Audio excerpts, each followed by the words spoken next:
"She's not my sister," said the boy.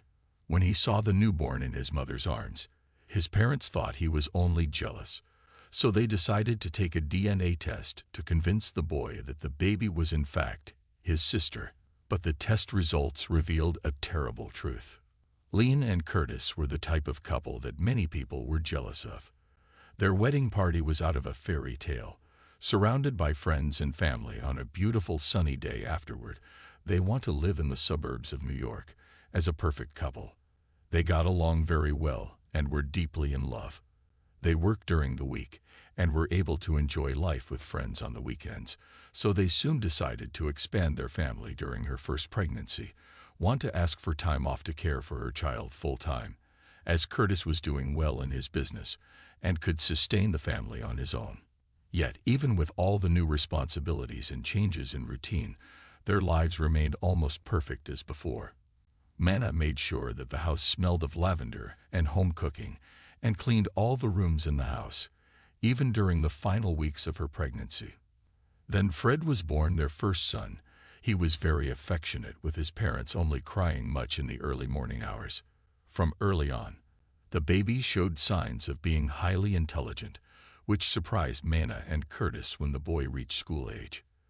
The couple considered enrolling him in a private school offering special classes for more advanced students.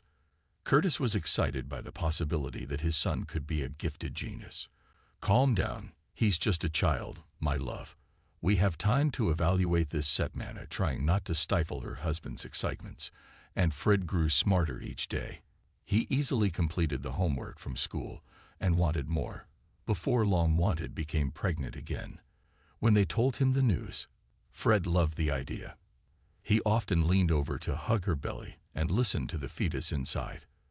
Though only 5 years old, he would say he was trying to protect his mother from harm.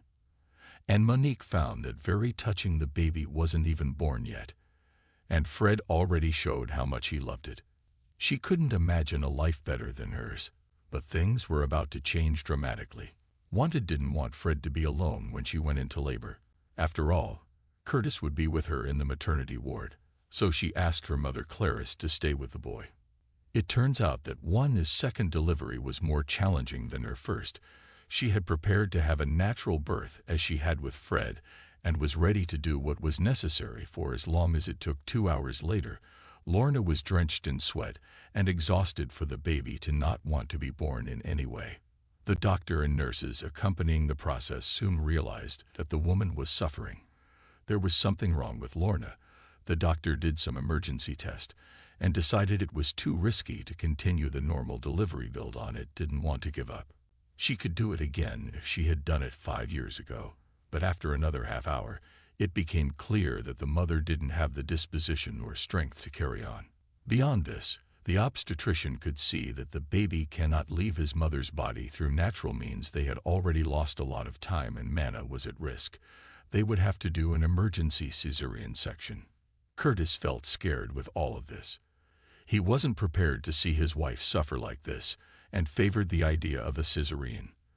When Manna also agreed with the idea, she was quickly sedated. Curtis wanted to continue holding his wife's hand and stay in the room. Unfortunately, however, he had a phobia of blood and fainted when the scalpel started to open Mama's womb. But the birth was a success. Wanda was well and stable, as was the child. A beautiful baby girl whom they named Sarah. Curtis recovered consciousness and stayed at his wife's side, still under the effects of the medications, admiring her little baby. The first time Sarah nursed was a beautiful moment that melted the hearts of both parents. "Another little miracle that we created, my love," said Curtis, kissing his wife's forehead, while the baby continued nursing on her breast. "I can't wait for Fred to meet her. He's going to be the best big brother in the world," said Manna, who couldn't stop looking at the baby adoringly. When Mom was discharged and could go home, Fred was waiting on the porch, jumping with excitement and impatience next to his grandma for the arrival of his little sister. You ran to see his mother and sister when the car door opened. Clarice wants to help her daughter get out of the car with the baby in her arms. But what happened next, no one expected. "Fred, this is your sister Sarah. Come say hi to her," said Curtis while Alana lowered the baby so we could see the new family member. But instead of smiling and being happy with seeing the girl, Brad frowned and looked coldly at the baby. He shook his head and said something that left everyone shocked and confused. "She isn't my sister," he said, looking at his parents. For moments, everyone fell silent, wondering if the boy was serious or only joking. It was Clarice's grandmother who broke the silence. "What did you say, Fred?" she asked, but the boy didn't respond. "Why do you say that?" "She really is your sister," Curtis intervened, asking him to look at the baby again. When Fred did what his father asked, with a frown on his face and eyes that seemed to ask a series of silent questions, he wanted to know why the baby had blonde hair and blue eyes when everyone in his family had brown hair and brown eyes. Despite his young age, Fred's question challenged his parents' and grandmother's sense of logic. "It's hard to explain, sweetie, but this happens sometimes. With time, her hair and eyes could darken. She was just born, Samana." Freda shook his head again, making it clear that he didn't accept that response, and ran into the house. Lon and Curtis looked at each other with concern, not understanding why their boy was saying such things about their newborn. Could it be jealousy, fear of losing his parents' love? Seeing the couple's concern, Clarice entered the conversation, saying they shouldn't worry and that it was a normal response. Soon, Fred would see that his position as the son will not be threatened by the baby, and everything will be fine. Make him feel loved and wanted. In fact, tell him that you need his help, and you'll see how he will change. So Clarice, the words from the more experienced woman, calmed the couple had everything stayed the same. In the following weeks, Brad maintained a certain distance from Sarah and occasionally repeated how she was not his little sister. Curtis didn't like this behavior and didn't hesitate to call the boy's attention. After all, it was a terrible thing to say. When Lon had bathed her daughter, she would ask Fred to help. She hoped that if the boy felt useful and responsible for her, he would stop this fantasy about her not being part of the family. But it didn't work. Fred would help his mother give the baby a bath, but would do so without saying anything or showing any particular affection. He was different from that boy who would hug his mother's belly. Happy to have a sister coming soon, get nothing that Lorna or Curtis did made any difference. The moms passed, and the perfect family, the unbuilt, was now, for some dark reason, threatened by the skepticism of their 6-year-old boy. If wanted didn't insist, Brad would never play with Sarah. At this stage, Sarah was already a little older and more aware, and at various times she seemed to call her older brother's attention, but he acted like he didn't see her. It broke his parents' hearts to see these things. Finally, Curtis couldn't take it any longer and persuaded Mana to let him take the boy to a psychologist. Perhaps this was an exaggerated reaction of jealousy, and they needed professional help. At a loss for what to do, Wantu agreed. The following week, they took Fred to see Warren Robertson, a child psychologist, but even after 4 sessions, the older brother remained undeterred.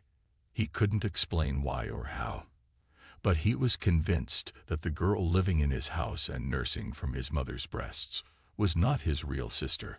Warren saw Fred as a brilliant and logical boy and proposed an experiment. He called Bonnet and Curtis into his office and said the couple should do a DNA test. Fred is only 6 years old but knows what a DNA test is, and he's a very rational kid. So I suggest you take the test. And when he sees the physical proof best Sarah is his sister, Fred will no longer have these concerns. So the psychologist thought the idea to be a little radical. She worried that it would appear that they also had doubts as to the father of the child. But Curtis reassured her, saying the test was only a formality, just to help Fred accept Sarah into the family once and for all. So Lorna agreed it would be good for the entire family. She didn't know she would have a surprise that would change her life forever. The DNA test was expensive, but the couple went forward with the idea. They collected blood from both parents, and little Sarah sent it to a laboratory and waited for the results to arrive in a few days. While waiting, Curtis, Tuana, and Sarah spent wonderful days together. The little girl was growing quickly. She couldn't walk yet but could sit up, and would try to crawl around the room. When she played, she would let out the most beautiful laughs that only babies are capable of, then melt even the coldest of hearts. She adored her parents and got along well with her grandmother, Clarice. When she saw the older woman, she held out her arms asking to sit on her lap. Her eyes, always brilliant and curious, illuminated her parents' days from the moment they woke up. Caring for the baby was challenging, yet it was also a delight for them. But they felt sad. They could not play with the whole family because Fred refused to interact with Sarah. And this was not a personality trait of the boy, as they interact, and normally with all the other children in the neighborhood. The tests were ready by Friday morning, and Curtis went online to get the results on reading the documents. He felt his heart stopped beating. "That's not possible," he exclaimed. He called Vanna, who came running with the baby in her arms. She read it and sat down stunned. She reread it. She wanted to ensure she understood everything. The results showed that Sarah's DNA did not combine with that of Lorna and Curtis. He also said instant shock. Amanda cheated on him. Is that why the DNA didn't match? It called the laboratory to make sure they understood the results correctly. The doctor confirmed everything.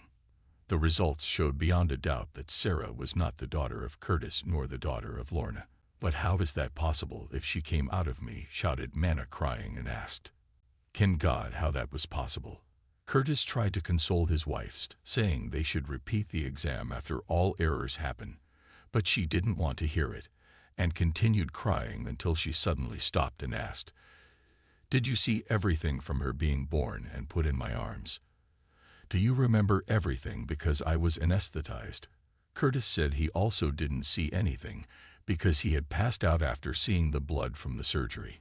When he regained consciousness, the baby was already in her arms. At that moment, an air of terror fell over the couple for the first time. They realized that someone may have switched their baby with another in the maternity ward. The following days dragged on for Curtis and Amanda. Since the maternity ward, they loved that beautiful little girl, but the DNA said she was not their daughter. Should they forget about all that and continue living as if Sarah shared the same blood, or go after the truth and risk losing the child? The loved Curtis could barely concentrate at work, and Manna now cared for Sarah, but didn't feel the same intense love as before. The dell planted by the DNA test and the situation in which the birth occurred buried all the happiness in that house. Even Clarice was affected by the sense of dread and unhappiness. Finally, the couple decided to investigate the matter to discover the truth. They took the DNA results to the maternity ward where Lotta had given birth and demanded an investigation. Terrified of a possible lawsuit, the hospital administrators promised to do everything they could to discover what happened. A team was designated to analyze all of the births from the same day near the time that Sarah was born. After 10 days, they found a family who may have ended up with Curtis and Manna's biological child, but unfortunately, it was a young couple living in much worse conditions than Fred's parents. They had been living together with their in-laws ever since a storm destroyed their tiny house. The girl who was with them, suspected of being lost, and Curtis's legitimate child, had been born with a cleft lip. She needed corrective surgery and proper treatment to lead a full life in the future. But the young couple of caring for the child could not afford the surgery or treatments. When the maternity ward team contacted the young couple and explained the horrible mistake that had been made, the mother's world came crashing down, wondering how they had let such a catastrophe happen. The father was silent, but equally saddened by the news. They were also attached to and loved the baby that for months they considered to be their daughter. How could they separate from her now? It was the same dilemma faced by Alana and Curtis. Now that they knew the truth, they felt a terrible mix of emotions when they looked at Sarah. With no way out and determined to correct the error, the two families decided to exchange their babies. That was the most difficult decision in the life of all four parents, to have to turn over the baby they knew and loved to another person. Upon receiving a new child in their arms, they felt a mixture of indifference and excitement. After all, they didn't know these little girls, but they were indeed the legitimate daughter of each of them. Be that as it may, A new story began while another tale ended. On the way home, Curtis drove while Want to look suspiciously at the child in her arms. How long would it take for her to recognize Alana as her mother? And how long would it take for Alana to feel for her what she had felt for Sarah? Curtis remembered how Fred, their first child, knew right when he saw the baby that it was not his real sister, and he was right in the end. How he knew no one will ever know. But Curtis wondered how his son would react when the news Sarah arrived. Her hair is darker. It's like ours, but her eyes are sort of bluish, noted Mana. Once again, Fred waited for his parents with Grandma Clarice. He was calmer this time, not anxious at all. His parents arrived, calmly exited the car, and entered the living room carrying the girl. Fred approached Alana and slowly lowered his gaze to the little girl. He looked for a good while at the baby. She stretched her arms toward him, and a big smile slowly spread across Fred's face. "This is my sister. Can I hold her?" As the boy, drawing tears from everyone present, the girl adapted well to her new family. Curtis and Monica fell quickly in love with her, mainly because of Fred, who loved playing with and caring for the baby, making her laugh and teaching her new tricks. In time, it was possible to do the corrective surgery on her lip, leaving her even more beautiful than she already was. Fred and Sarah grew up as two best friends to this day. Years later, no one can explain how he had known that girl was not his sister. Even Fred himself can't remember exactly why. He thought that it is a mystery hidden in his childhood. But Clarice always says that it was thanks to him that two families were saved from a terrible mistake.